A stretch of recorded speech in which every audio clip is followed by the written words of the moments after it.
Professor Yunus একটা ইফতার আয়োজন করছেন। সেই ইফতারে অ্যান্তোনিও গুতেরেস, প্রফেসর ইউনূস সবাই থাকবেন, একসাথে রোহিঙ্গাদের সাথে ইফতার করবেন। এটা একটা মানবিক মেসেজ তাদের সাথে, যে তোমাদের সাথে আমি সলিডারিটি প্রকাশ করা, এটা একটা খুব আর একটা হচ্ছে যে আপনারা জানেন যে রোহিঙ্গাদের কিন্তু যেই পরিমাণ সাহায্য আসার কথা, এটা কিন্তু ম্যাসিভলি ডিক্লাইন করছে। ইদানিং ধরেন অনেকগুলো সুপার পাওয়ার অনেক ক্ষেত্রে কমিয়েও দিয়েছে। তো এই রোহিঙ্গারা 10 লক্ষ 12 লক্ষ যারা বাংলাদেশে আছে, তাদের আমরা তো কতটুকু তাদের আমরা চাচ্ছি যে তাদের যে ফান্ড মোবিলাইজেশন সেটা আমরা করতে চাচ্ছি। তো সেটা আমরা ইউএন সেক্রেটারি জেনারেলের কাছে আমাদের আশা যে উনি এই বিষয়টা আরও ইন্টারন্যাশনালি বলবেন, বিকজ উনি তো এই বিষয়টা যাতে ওয়াকিবল, এটাই এই রোহিঙ্গা ক্রাইসিসটা যেন মানুষের মানে ইন্টারন্যাশনাল ক্রাইসিসগুলো, অনেকগুলো ক্রাইসিসের ভিড়ে যেন হারিয়ে না যায়। তো রোহিঙ্গার বোঝা সেই জায়গাগুলো রাখাইনে এখনো যুদ্ধাবস্থা আছে। সেখানেও একটা বড় rebel group Arakan army fight করছে মায়ানমার মিলিটারির সাথে, আর এই পুরো ফাইটের মাঝখানে পড়ে গেছে রোহিঙ্গা জনগোষ্ঠী। তো এই জায়গায় আপনি যুদ্ধাবস্থায় আমরা কিভাবে, এটা তো মানবিকও দেখায় না যে আমরা আশা করব যে রোহিঙ্গারা ওইখানে ফিরে যাবে। আমরা চাই রাখাইনে পিস অ্যান্ড স্ট্যাবিলিটি ফিরে আসুক, মানুষের কমিউনিটি আর কমিউনিটির মধ্যে হৃদ্যতা বাড়ুক, এবং আমরা তখন ইন্টারন্যাশনাল যে আমরা ডিপ্লোম্যাটিক এফার্টটা নিচ্ছি, সেই এফার্টের ফলে ওইখানে এক ধরনের মানুষের মধ্যে যেই শান্তি যখন বিরাজ করবে, তখন আমরা এই রোহিঙ্গাকে ডিগনিফাইড একটা রিটার্ন আমরা এনশিওর করতে পারবো। আন্তর্জাতিক নিরাপত্তা বিশ্লেষকরা অনেক সময় শঙ্কা প্রকাশ করে যে রোহিঙ্গা জনগোষ্ঠীরাই একসময় বাংলাদেশের নিরাপত্তা ঝুঁকি তৈরি করতে পারে। এই বিষয়ে সরকার কতটা সজাগ রয়েছে? না, আমরা তো এগুলো রোহিঙ্গা ক্যাম্পগুলোকে আমরা ইন্টেন্সিভলি মনিটর করছি। আমরা তাদের মানবিক সাইডটাও যেমন দেখছি, সেরকম সিকিউরিটি ইস্যুগুলোও দেখছি। আমাদের তো এই বিষয়ে আমাদের যথেষ্ট অভিজ্ঞতা আছে। আমাদের বাংলাদেশের ট্রুপসরা বাইরে তো এগুলো ইউএন পিস কিপিং মিশন করে এসছেন, তো এই বিষয়ে আমাদের অভিজ্ঞতা আছে। আমরা সোফার আমরা এই জায়গাগুলো যতটুক মানবিকভাবে ট্যাকেল করা যায় আমরা এটা করছি। জাতীয় ঐকমত্য কমিশনের উদ্যোগে বিভিন্ন সংস্কার কমিশনের সুপারিশ নিয়ে রাজনৈতিক দলগুলোর মতামত সংগ্রহ করা হচ্ছে এবং নির্ধারিত সময়ে মাত্র 7টি রাজনৈতিক দল মতামত দিয়েছে। সময় চেয়েছে 16টি দল। আমরা যেমনটি জানি যে 34টি রাজনৈতিক দলের কাছে সুপারিশ পাঠানো হয়েছিল। রাজনৈতিক দলগুলো কি সুপারিশগুলো কিংবা প্রস্তাবগুলো খুব একটা আমলে নিচ্ছে না? না, আমার মনে হয় ওনারা নিচ্ছেন, ওনারা সিরিয়াসলি নিচ্ছেন, ওনারা চুলচেরা বিশ্লেষণ করছেন। কেন অনেকগুলো বড় তো 6টা মেজর আপনার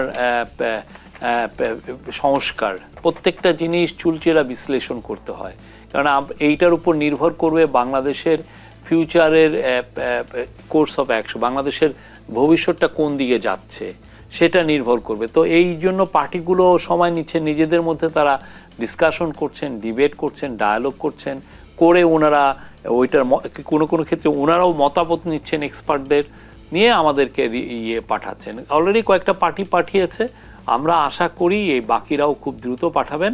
তবে এখানে তাড়াহুড়োর বিষয় না, কিন্তু আমরা চাই না যে কোনো জিনিস তাড়াহুড়ো করে একটা দিন। তারা তাদের মতো সময় নিয়ে সঠিকভাবে এবং খুব ইনডেপথ অ্যানালাইসিস করে আমাদেরকে জানান। এটা খুব, বিকজ আমরা তাদের এই রিপ্লাইটা আমাদের এই পুরো 18 কোটি মানুষের ভবিষ্যৎটাকে ডিকটেট করবে, কোথায় যাবে আমাদের ভবিষ্যৎটা।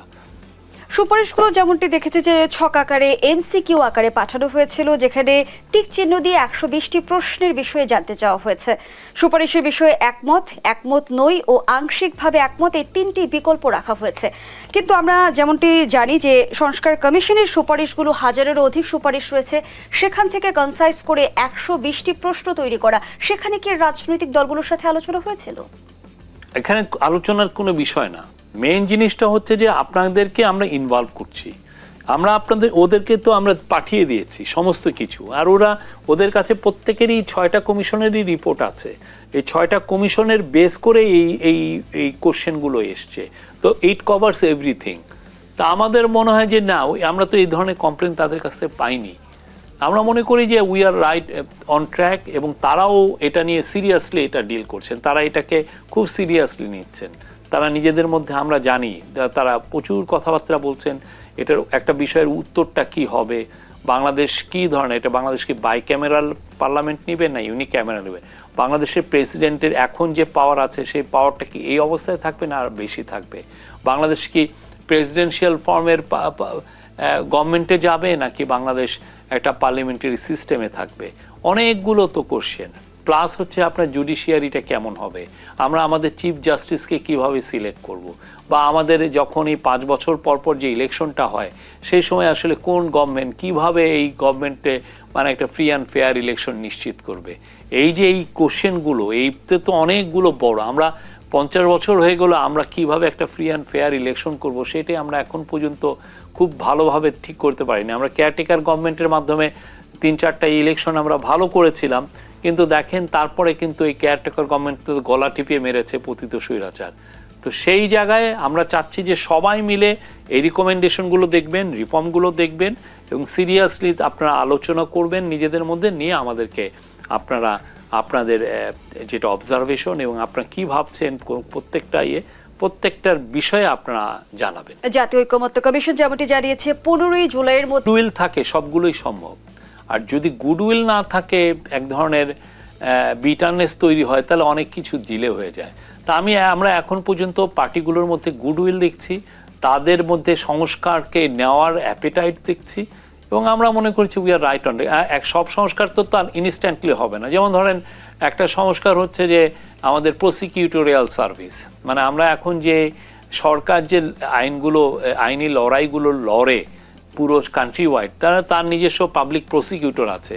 তো এতদিন যেটা ছিল যে পলিটিক্যাল পার্টিগুলো তাদের লোকগুলোকে দিয়ে তাদের মতের লয়ারদেরকে দিয়ে প্রসিকিউশন সার্ভিস চালাতো, ফলে ওই কেসগুলোকে নিয়ে অনেক ডাউট হতো যে এটা আসলে তারা যে আইনটা লড়ছে সেটার অনেকটা রিফ্লেকশন হতো রুলিং পার্টির। তা ওই জায়গাটায় আমাদের যেই রিফর্মের যেই রিকমেন্ডেশনটা এসছে যে এটা একটা ইন্ডিপেন্ডেন্ট একটা প্রসিকিউশন সার্ভিস হবে, যেটা ধরেন ঢাকা ইউনিভার্সিটির থেকে ল পাশ করে আসলেন বা ক্রিমিনোলজি পাশ করে আসলেন, তারা এসে বিসিএস দিয়ে তারা প্রসিকিউশন একটা পাবলিক প্রসিকিউটর হবেন এবং এই লোকগুলোকে আমরা তাদের সক্ষমতা তৈরি করব। তো এই জিনিসটা তো একদিনে হবে না, ইট উইল টেক টাইম, অনেক বছরের বিষয়। ঠিক তেমনি আপনি ইন্ডিপেন্ডেন্ট ইনভেস্টিগেটিভ সার্ভিস, আপনি জানেন যে আসিয়া মারা গেল, তো ওর ইনভেস্টিগেশনটা করছে হলো পুলিশ। এখন অনেক ক্ষেত্রে হয় কি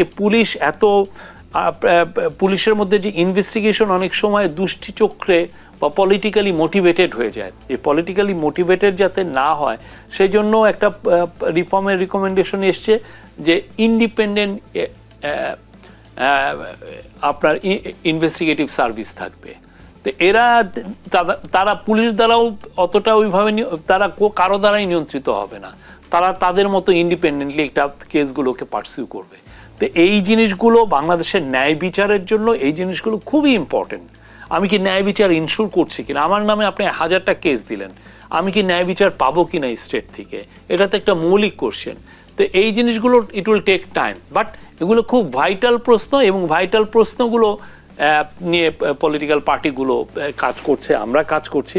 আমার মনে হয় যে আমরা এখনো দেখছি কৌশলীর তো কোনো বিষয় না, বিষয়টা হচ্ছে আওয়ামী লীগই বলুক ওরা কি চায়, ওদের মধ্যে থেকেও তো কোনো মানে স্পষ্ট কোনো দেখছি না। আর সত্যিকার অর্থে তারা তো মানে নিজেরাই দে লস্ট লেজিটিমেসি। আপনি 7টা মাস হয়ে গেল, ভয়ানক রকমের একটা গণহত্যা হয়েছে, ওরা কোনো ওদের মধ্যে রিমোর্স বা কিছু দেখেছেন? কিছু তো নাই। তো এখন আপনার যদি জনসম্পৃক্ততা নেই, আপনি নিজেই তো মৃত্যুর দিকে নিজের মতো করে নিজেকে মৃত্যুর দিকে নিয়েছেন, তো আরেকজনের তো আপনাকে জোর করে মৃত্যুর দিকে পাঠানোর কোনো দরকার নেই, আপনি নিজেই মারা যাচ্ছেন। তো সেই জায়গায় এই জন্য আমাদের কৌশলীর কোনো বিষয় না, আমাদের কথা হচ্ছে যে এটা বাংলাদেশের জনগণ এটা ডিসিশন নেবেন। বাংলাদেশের যারা পলিটিক্যাল পার্টি আছেন, যারা বাংলাদেশের জনগণকে রিপ্রেজেন্ট করেন, তারা এটা করবেন। বাট আমাদের তরফ থেকে একটা জিনিস স্পষ্ট, আওয়ামী লীগের তরফ থেকে যারা খুনে গুমে জড়িত ছিলেন, যারা একের পর এক ম্যাসাকারে জড়িত ছিলেন, প্রত্যেক